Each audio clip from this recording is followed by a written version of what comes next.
Farid DMS Deba, bonjour. Bonjour Carl Zero. Alors tu es d'abord le réalisateur de Maroc, l'innocence sacrifiée, qui est un documentaire qu'on peut voir en ce moment sur Carl Zero TV. صافي ومن بعد ولات ندخل عليه رجال اخرين تيدخلهم عليا وتيديروا لي بحالو علاش فاش يدخلهم عليا تا هو تيشدوه ها باش يشدوني انا صافي ودخل عليا 5 واحد خدام معاه علاش هو السادس واحد خدام معاه تا هو دار ليا بحال هادشي فما تيجيب شي واحد تيديروا ليه هادشي عا باش يديروا ليا انا. Comme tu dois le savoir, c'est assez compliqué, c'est très difficile de diffuser ce genre de contenu dans les médias mainstream. Donc vraiment, en tournant ce documentaire, je savais que j'allais avoir des difficultés au niveau de la diffusion, mais pas à ce point. Pas à ce point. Tu es également le président pour l'Europe de Touche pas à mon enfant, qui est une ONG, une association, une fondation. L'ONG, donc l'organisation non gouvernementale marocaine, qui elle a été créée par Najet Anouar en 2004. Il faut savoir que cette femme, qui est pour moi vraiment exemplaire, a été la première femme véritablement au Maroc à, comme qui dirait, briser les tabous et on va dire parler publiquement du problème de la pédophilie au Maroc. Farid, monsieur Ayoub vient de nous rejoindre. Alors, en quelques mots, est-ce que tu peux résumer ce qui est arrivé à ces 2 enfants? Ayoub, c'est une histoire particulière que Touche pas à mon enfant, donc au Maroc, a pris en charge. C'est un papa qui a découvert par le témoignage de ses 2 enfants qui étaient petits, ils ont été abusés à plusieurs reprises sur plusieurs années par des amis de leur mère. Donc au moment où Ayoub était pas dans le domicile conjugal, familial, lorsqu'il travaillait en dehors de la ville, apparemment la mère organisait des parties fines avec des adultes et les adultes justement abusaient de ces enfants. Mais au-delà de ça, il semblerait que les enfants ont été témoins de rites un petit peu bizarres, on va dire des rites sataniques. Voilà. Et donc pour nous, cette problématique cette affaire qui pour moi est ahurissante, dépasse l'entendement, mérite d'être suivie, mérite d'être médiatisée. Et ces 2 enfants, ces 2 jeunes garçons, méritent d'être soutenus. Le papa également, voilà, parce que c'est une famille brisée, comme tu peux l'imaginer. Et nous, au niveau de Touche pas à mon enfant, on le soutient à 200% sans aucun problème. Et on espère véritablement que son affaire prendra de l'ampleur au niveau médiatique. D'ailleurs, je te remercie sincèrement, Carl, de pouvoir justement en parler là, lors de cette interview. C'est très important parce que à chaque fois qu'on parle de réseau, on nous dit que ça n'existe pas. Et quand on parle en plus de pratiques sataniques, on nous dit que ça n'existe pas. Et là, monsieur Ayoub est là pour témoigner du contraire, puisqu'il s'agit de ses propres enfants. On va lui donner la parole. Monsieur Ayoub, bonjour. Bonjour, monsieur Karl. Bonjour, monsieur Farid. Là, si j'ai bien compris, vous êtes en appel contre les prédateurs de vos 2 enfants qui précédemment ont été condamnés, mais pas à des peines qui vous paraissent suffisantes. Est-ce qu'on peut déjà rappeler les faits, ce qu'ils ont fait endurer pendant des années à vos 2 petits-enfants? Mes 2 enfants m'ont raconté des choses que je ne croyais pas au début parce que avant, ils m'ont parlé des gens qui faisaient des danses. Pour eux, les danses, c'était des orgies, des possessions, faisaient des sexes hommes entre hommes, femmes entre femmes. Ça, je n'ai pas compris, moi. Avant, ils appelaient ça comme des danses. En arabe, c'est comme des appellations pour les dessins animés. Il me disait, Raqsat al-Arnab, c'est la danse du lapin, la danse du râteau, la position de l'araignée, etc.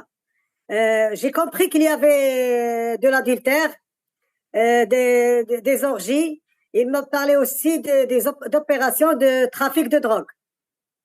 Donc, j'ai déposé la plainte. C'était la première plainte, je l'ai déposée le 24 août 2020.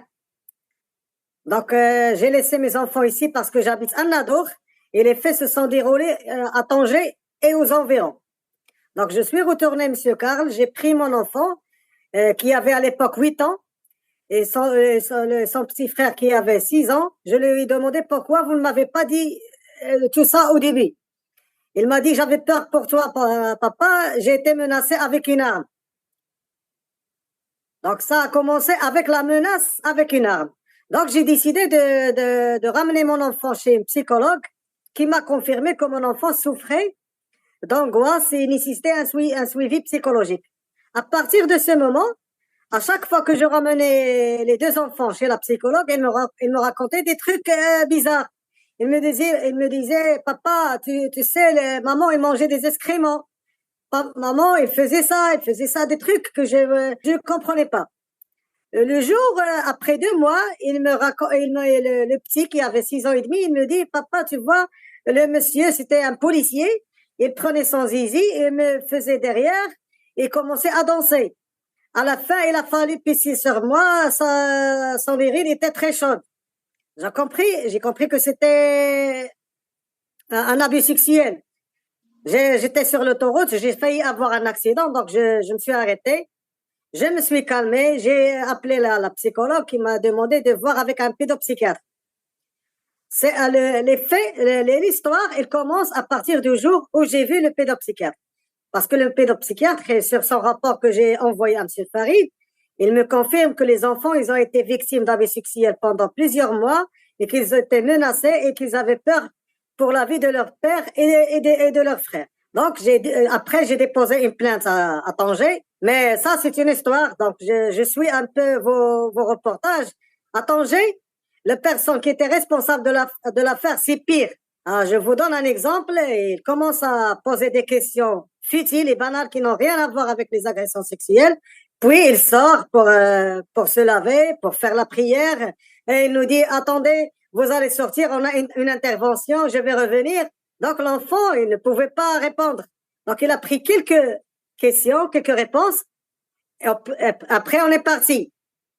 Avec le temps, les enfants, ils me disent, papa, les gens, ils mélangeaient des excréments, de l'urine, du sang, et qu'ils mangeaient. Donc, pour eux, l'urine, moi, j'ai compris avec le temps, ils me disaient, l'urine, il avait une couleur semblable à celle du lait. Donc, j'ai compris que c'était du sperme. Donc, en posant des questions aux enfants, et ils me racontent que les gens se faisaient entailler le bras. Il y avait plus d'une douzaine d'hommes et femmes. Ils s'entaillaient les bras. Ils prenaient le sang qu'ils mettaient dans les bouteilles en plastique. Ils mélangeaient ça avec les excréments. Avec les excréments et les spermes. Les enfants, ils me disaient, ils urinaient dans des ballons. Alors, c'était des préservatifs. Donc, ils mélangeaient tout ça, ils me le mettaient dans un seau, un grand seau en métallique. Puis, ils prenaient chacun un petit seau, ou bien à partir du grand seau, ils buvaient ce mélange-là avec des pailles. Il me disait, je vais vous dire il me disait que les gens, ils avaient des chaises roulantes, avec, comme une sorte de toilette. Ils avaient 6 chaises, ils faisaient leurs besoins dans ces chaises-là, et après, ils mélangeaient, ils mangeaient ça. Ils faisaient des prières, la prière dans la toilette. Ils partaient par binôme. Il y avait un homme, une femme. Ils allaient au niveau des toilettes, des cafés, qui sont donc dans plusieurs cafés. Ils ramassaient les papiers hygiéniques usés qu'ils léchaient à la maison ou bien dans d'autres lieux. Mais le pire, Monsieur Karl, c'est quand l'enfant m'a dit, tu vois, papa, j'ai vu des corps humains. Moi, j'ai cru que c'était des poupées, des mannequins. Il m'a dit non, papa, il prenait un corps des enfants, il prenait une partie des fesses avec laquelle il préparait des barbecues. Oh. Donc, tu vois, ils sont à côté de moi. Mais ils ne comprennent pas en français, mais les détails, c'est eux qui les connaissent. Moi, j'arrive. Pour vous dire, Monsieur Karl, mes enfants, ils ont enregistré 472 audios que j'ai envoyés à Monsieur Farid. Et si vous leur posez une question sur n'importe quel audio, ils vont répondre avec le détail. Ils connaissent telle personne qui dort avec telle personne, les gens qui les ont agressés, ils étaient des homosexuels. Les femmes, ils dormaient entre femmes. Ils obligeaient les garçons à prendre les organes génitaux des agresseurs. Et ils me disaient que, papa, tu vois, quand tu venais chez nous, il y avait l'amant de maman, un certain Abdeslam, et c'est un baron de la drogue. Il avait des épées. Il nous disait, si vous dites n'importe quoi à votre père, je vais lui couper le bras. Et prenez un bras, je sais pas où ils trouvaient ces corps-là. Il coupe le corps le bras du corps. Donc les enfants, moi je n'ai jamais fait attention aux comportements anormaux des enfants parce qu'ils insistaient pour que je dors avec eux. L'enfant qui a maintenant 8 ans, il faisait ses besoins sur lui alors que je lui ai déjà enlevé les couches, mais j'ai jamais vu des trucs pareils. Beaucoup de choses. Et il mettait l'étoile de David sur le sol avec des chandelles. Combien de chandelles? 5-6 chandelles qu'il mettait aux extrémités.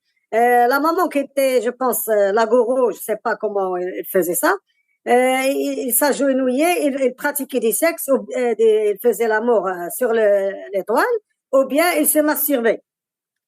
Là, l'enfant, il ne comprend pas ce que ça veut dire masturber, mais il dit, parfois, il me dit, maman, il faisait des trucs bizarres avec le vide. C'est comme s'il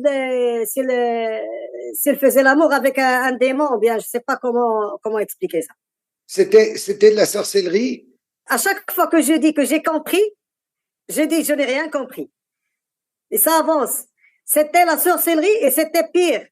Parce que je vais vous dire une chose, Monsieur Karl, au Maroc, on a ce qu'on appelle les enfants zohri. Oui. Les enfants zohri, ce sont des enfants qu'on sacrifie. Mes 2 enfants, ils m'ont dit, tu sais, papa, un jour, Abdeslam, il a mis l'épée sur ma poitrine. Il m'a dit, je vais te gorger ce jour. Et là, il l'a fait saigner. Sa maman lui a répondu, attends, ne fais rien, on a encore besoin d'eux. Moi, je comprends pas ce que ça veut dire zohri, comment les gens arrivent à identifier, mais j'ai ramené chez quelqu'un qui comprend très bien ces choses-là. Il m'a dit, tu sais, je veux pas te faire peur, mais tes enfants, ils sont zohri. Fais très attention.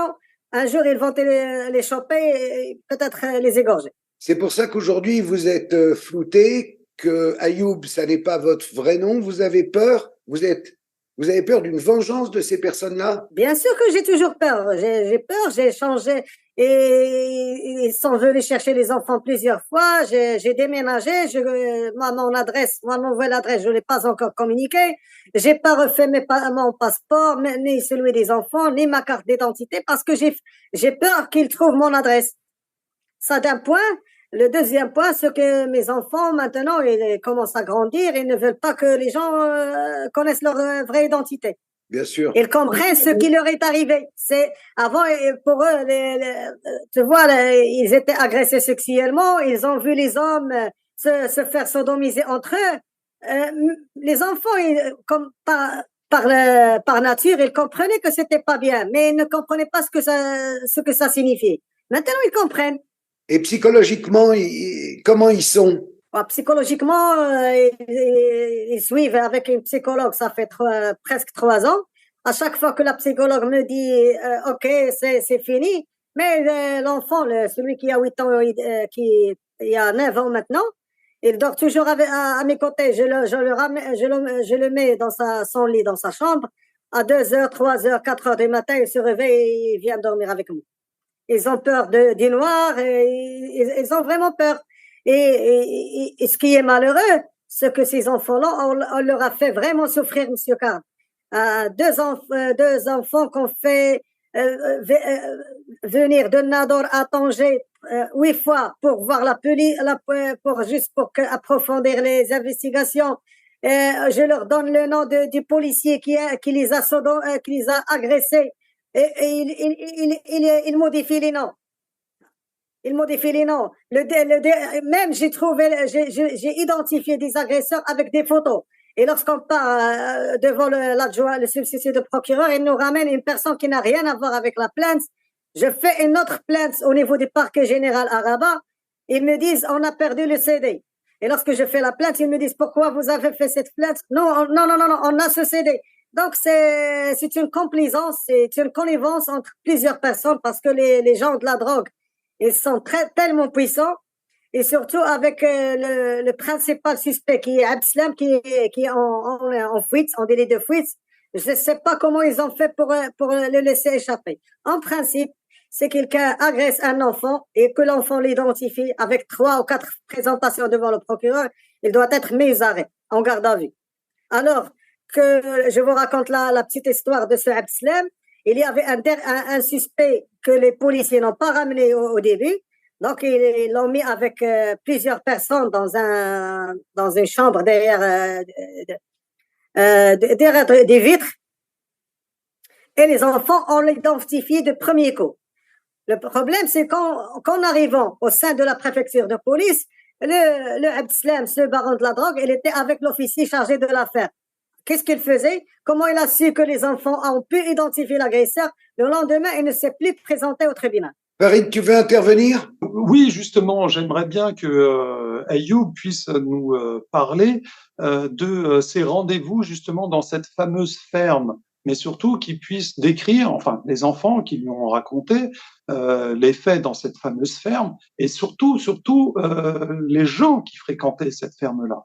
Et c'est dans cette ferme, parce qu'il y a 2 lieux apparemment, l'appartement, donc, enfin l'habitation de Ayoub avec sa femme et ses enfants, qui était un lieu de viol, de crime, mais il y avait un autre lieu, donc cette fameuse ferme, qui était apparemment en dehors de la ville, elle n'est pas identifiée pour l'instant, dans laquelle les enfants ont séjourné plusieurs fois, et c'est dans cet endroit-là que justement ils ont assisté à ces fameux rites. Mais j'aimerais bien que Ayoub approfondisse un petit peu justement ces rites-là dans cette ferme, et surtout comment les enfants ont identifié ces gens-là, mais quel genre de personnes étaient dans cette ferme-là. Je crois qu'Ayoub a compris là où je voulais en venir. Ces gens-là, ils étaient je peux les diviser en 2 catégories.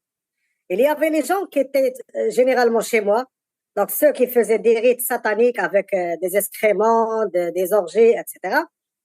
Mais des fois, les enfants, ils étaient drogués et on les emmenait dans un lieu isolé qui n'était pas dans un milieu citadin.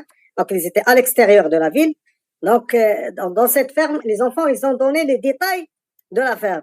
C'est-à-dire la clôture, comment elle était, la porte, la maison qui était une grande maison. Donc, ils ont dit que c'est à peu près 200 mètres carrés qui étaient bâtis. Donc, c'était un sous-sol et un deuxième sous-sol et 4 niveaux. Il y avait des voitures de luxe, des Porsche, des Ferrari. Ils ont identifié les couleurs des voitures, le type de voiture. Et en sous-sol, ils avaient des voitures et ils avaient des frigos où il y avait des parties de corps humains. Donc, il y avait des corps humains. Et ils ont une grande salle informatique vitrée qui était peinte en blanc. Et ils avaient des caméras. Donc, pour rappel, les enfants, ils étaient filmés. À chaque fois que les agresseurs abusaient des enfants, ceux-ci utilisaient un téléphone portable et un appareil, et c'était toujours le même téléphone et le même appareil. Donc, ils n'utilisaient pas plusieurs appareils. Avant de partir à la ferme, les enfants m'ont dit que ces gens-là les obligeaient à boire une sorte de jus d'orange. Donc, c'était un somnifère. Les enfants étaient endormis à partir de Tanger, et lorsqu'ils arrivaient à la ferme, ils se réveillaient. Là, dans la ferme, c'était toujours la même chose. C'est des orgies, la drogue, le sexe, les corps humains. Donc, ils sacrifiaient des corps humains. Parfois, ils sacrifiaient des chevaux. Donc, ils ramenaient un chevaux qu'ils mettaient sur un étal et qu'ils égorgeaient et qu'ils mangeaient. C'est là où ils ont vu les barbecues avec de la chair humaine. Parfois, ils avaient une sorte de tente. Ils restaient dehors dans des tentes, des petites tentes par binôme, c'est-à-dire un homme et une femme ou bien deux hommes. Et ils se prosternaient devant la lune avec des périodes bien déterminées. C'est quoi encore? Hein? Oui, oui. Le pire, c'est qu'ils s'entraînaient à utiliser des armes à feu. Donc, pour que M. Karl et vous, M. Farid, soyez au courant, donc j'ai fait une autre plainte après la fin des investigations. Donc, mes enfants, ils ont été entendus par la Brigade nationale de la police judiciaire à Casa pendant 3 jours. Et c'est, M. Farid, vous savez ce que ça veut dire, la Brigade nationale de la police judiciaire. Donc, c'est même moi qui est un adulte, si je mens, et ils peuvent tout de suite le découvrir. Donc, mais les enfants, ils sont restés 3 jours. Les enfants, ils n'ont changé aucun mot. Donc, et tout ce que je vous raconte, et surtout sur les 472 audios, les enfants, ils ont tout expliqué avec le détail. Mais ce qui nous ramène aux investigations de M. Karl, c'est que les enfants, ils ont vu des gens masqués. Des gens masqués avec des capes et des couleurs bien identifiées. Et derrière leur cape, ils étaient identifiés avec des lettres, que ce soit en arabe ou en français, et des chiffres. Ils ne s'appelaient pas par leur nom. Il y avait même des gens qui étaient habillés avec les habits traditionnels arabes. C'est la kifia et le zéro sur la tête. Donc, ça fait penser quoi? À une société secrète un peu. C'est ce que j'ai compris.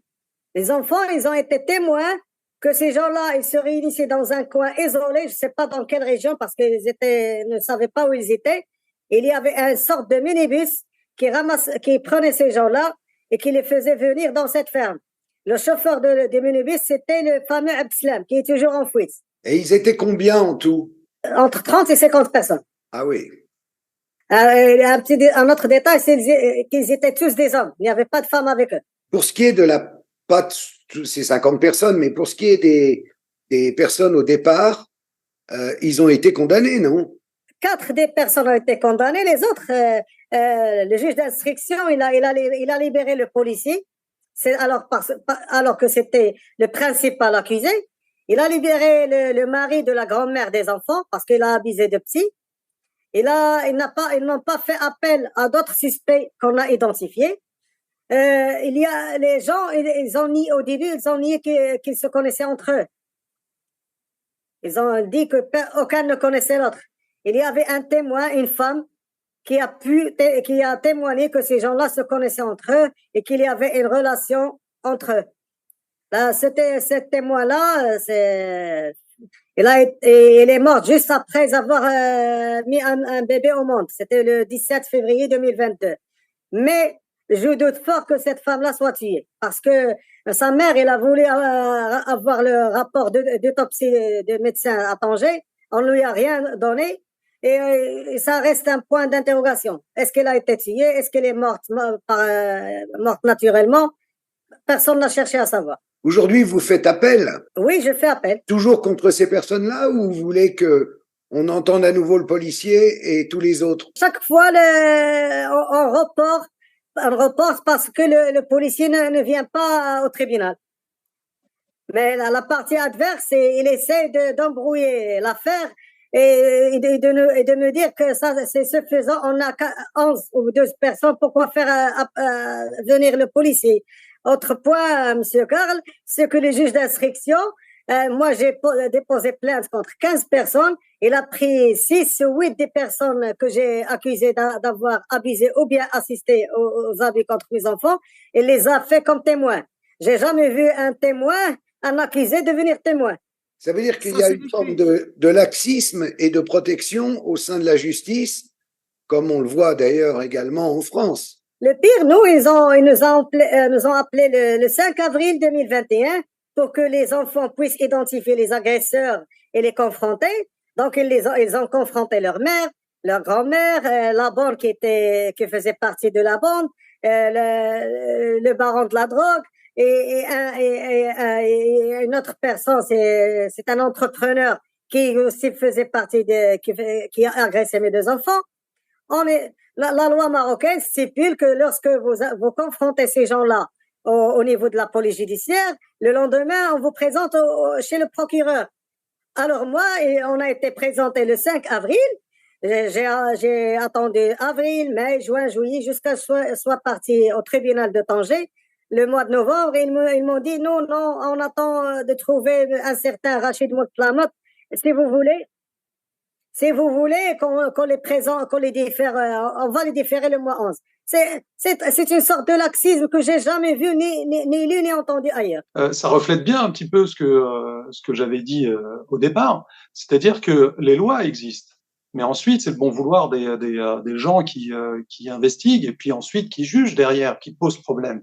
Au-delà de ça, c'est aussi il y a une problématique que je relève aussi dans mon documentaire, c'est le fait de ramener à chaque fois les enfants lors des investigations, toujours, et c'est une torture. C'est-à-dire un enfant, il est traumatisé déjà par ce qu'il a vécu, mais lorsque il y a investigation au niveau de la police, notamment les 8 allers-retours dont Ayoub a parlé, plus les 3 jours à Casablanca, prouve bien que comme quoi on ne peut pas faire subir ça à des enfants de cet âge-là. C'est pas des adultes. Donc on rajoute en plus du mal-être des enfants une autre charge mentale, une autre charge psychologique qui serait intéressant justement de réformer.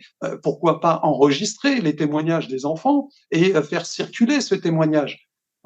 Et s'il y a besoin de précision sur les questions, eh bien les préparer après avoir fait visionner à l'ensemble du circuit d'investigation et de justice les vidéos. Et si à partir de ça ils ont des points supplémentaires, eh ben on rappelle une deuxième fois l'enfant pour s'exprimer encore devant la caméra et on s'arrête là. Mais là ça devient du délire. 8 fois on entend les enfants, plus 3 jours d'investigation, enfin derrière d'interrogatoire, je veux dire, c'est impensable. C'est la même chose. C'est la même chose en France. Oui, mais ça les victimes d'endroit en endroit. Oui. Il y a des juges différents, il y a des psychologues différents, et ça n'en finit jamais. Et ça épuise les victimes, évidemment. Justement. Et c'est ce genre on va dire, de façon de faire qui décourage les victimes justement à se défendre, parce que on a l'impression que ce genre de parcours du combattant est mis délibérément en place pour décourager les plus fragiles. Déjà, ils sont fragilisés par leur statut de victime, mais en plus de ça, on leur met encore la tête sous l'eau avec un process complètement effarant. Donc, c'est là-dessus qu'il faudrait réformer le système justement de prise de témoignage des victimes au Maroc, comme tu l'as si bien dit, en France également. Monsieur Ayoub n'est pas découragé du tout, il va aller au bout, je le sens. C'est pas 8 fois, monsieur Karl. Ils sont partis à la police 6 fois. 8 fois au tribunal avant le premier jugement. Et actuellement, on va partir pour la 8e fois lorsqu'on a fait appel. Pour la psychologue, on a une 20aine de fois. Donc, on est obligé de voyager parce qu'on n'a pas de psychologue qui est spécialisé dans ce domaine ici en cette ville. Et pire, c'est pas question d'enregistrer, monsieur Karl, monsieur Farid. C'est que lorsqu'on a une personne ou bien un responsable qui a une certaine connivence et une complaisance avec les accusés, il ne pose pas de vraies questions.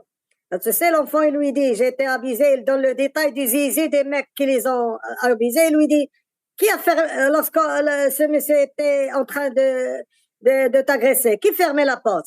Que faisait ton frère? Et qu'est-ce qu'il regardait à la télé? Et après, il lui dit, mais qui descendait ouvrir la porte? Mais qui fermait la porte? Du moment qu'il sent que l'enfant donne les détails et donne des réponses qui sont claires et bien définies, il ne pose pas les vraies questions ou bien les questions qui sont objectives, qui cherchent à à confirmer l'abus sexuel ou bien les agissements autres. Ça veut dire En plus, il y a c'est truqué, un totalement. responsable au niveau des tribunaux qui à chaque fois, il veut si la personne n'est pas bien instruite ou bien ne comprend pas, il peut t'écraser. Il te dit, non, les enfants n'ont aucune trace. Les traces des abus sexuels, elles restent 20 ans. Mais ça, c'est un haut responsable du tribunal. Je sais pas où il a trouvé ces 20 ans, alors que j'ai étudié toutes les recherches sur les abus sexuels. Il y a des abus sexuels dont les traces disparaissent après 24 heures, 3 jours, une semaine. 20 ans, je sais pas où il a trouvé ça. Et le pire, les enfants, ils ont été abusés pendant plusieurs années, plusieurs mois. Ils me l'ont raconté après 7 ou 8 mois, date du dernier abus sexuel. Ils me demandent de faire l'expertise. Vous savez ce que c'est que l'expertise dans notre hôpital? C'est que le médecin, il prend son doigt, il le met dans l'anus de l'enfant qui commence à crier parce que l'enfant, il a été déjà victime d'abus sexuels et que la Convention des Nations Unies interdit cette pratique-là. Lui, il met son doigt dans l'anus de l'enfant, il vous dit, non, il n'y a pas de trace. C'est ça ce que je veux faire entendre aux gens pour que les gens comprennent ce qui se passe. Oui, c'est effrayant. Effrayant. Et l'enfant au tribunal, c'est pire. Il nous fasse venir à 9h, on reste jusqu'à midi pour qu'il nous appelle, et puis ils nous disent, on reporte. Et le jour du jugement, on est resté de 8h jusqu'à 22h au tribunal. Et le jugement a été prononcé vers 5h du matin. Un enfant qui reste au tribunal pendant 16 ou 14 heures, vraiment, c'est du jamais vu. Et pire, il faisait des reports. Les enfants, la partie adverse, on voulait kidnapper les enfants à l'intérieur du tribunal. On a été attaqué par une vingtaine ou 30 personnes. Heureusement qu'il y avait des avocats qui ont protégé les enfants parce qu'ils ont compris qu'il y avait quelque chose allait mal. J'ai fait une plainte, j'ai dit aux gens, voilà, vous pouvez consulter la vidéosurveillance et vous allez trouver les agresseurs qui voulaient kidnapper mes enfants. À ce jour, rien n'a été fait. Merci, Monsieur Ayoub, pour le courage que vous avez de nous raconter ce calvaire. J'espère que la justice marocaine va être efficace. J'ai confiance dans la justice marocaine parce que, vous savez, avec tout le calvaire qu'on a dû supporter, le jour du jugement, le juge que je respecte, que je salue à partir de votre chaîne, il a posé une multitude de questions aux enfants. L'avocat de la partie adverse, il a posé plus d'une cinquantaine de questions aux enfants.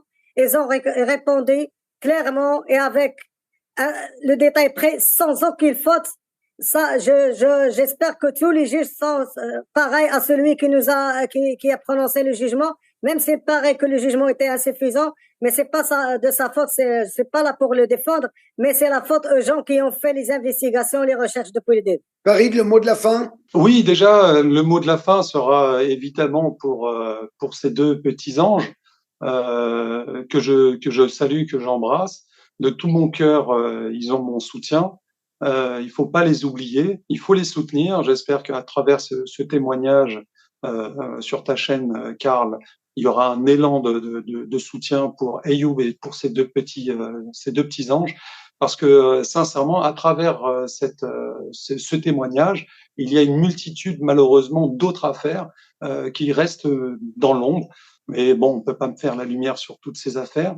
Donc, soutenir celle-là, déjà, ça sera, comme qui dirait, montrer qu'on reste pas insensible à ce genre de situation, à ce fléau qui gangrène tous les pays dans le monde. C'est pas spécifique au Maroc, comme j'ai pu le dire à plusieurs reprises. Et merci en tout cas une nouvelle fois, Karl, pour donner la parole aux victimes, donner la parole à ceux qui essayent d'œuvrer pour justement mettre en lumière ces situations. Et merci encore pour ta plateforme et pour ton courage, pour la diffusion de tous ces films, ces reportages, ces interviews qui dénoncent véritablement ce fléau qui est la pédocriminalité, la pédophilie. Et je remercie également Ayoub, courage à lui, courage à sa famille, qui se reconstruisent tous les trois bien comme il faut. Et je remercie le petit mot de la fin, je remercie Najat Anwar, donc la présidente de Touche pas à mon enfant, qui œuvre, elle, vraiment incroyablement bien au Maroc et qui essaye vraiment de faire bouger les lignes et de changer les mentalités. C'est pas facile, c'est très compliqué à s'y attelle tous les jours et j'espère que par rapport aussi à ce report, enfin cette interview, on pourra lui témoigner beaucoup de respect, beaucoup de courage, parce que grâce à son travail sur plusieurs années, elle a réussi à faire changer un petit peu, à faire évoluer, on va dire, les mentalités au Maroc, et surtout à secourir énormément de victimes. Mais c'est pas fini, il y a beaucoup trop de victimes et pas assez, malheureusement, de moyens mis à disposition pour que cette ONG puisse travailler convenablement. Donc, courage à ma sœur Najat et courage à toutes les victimes. Merci encore, Karl. Merci à Ayoub et bisous aux enfants. Merci à tous.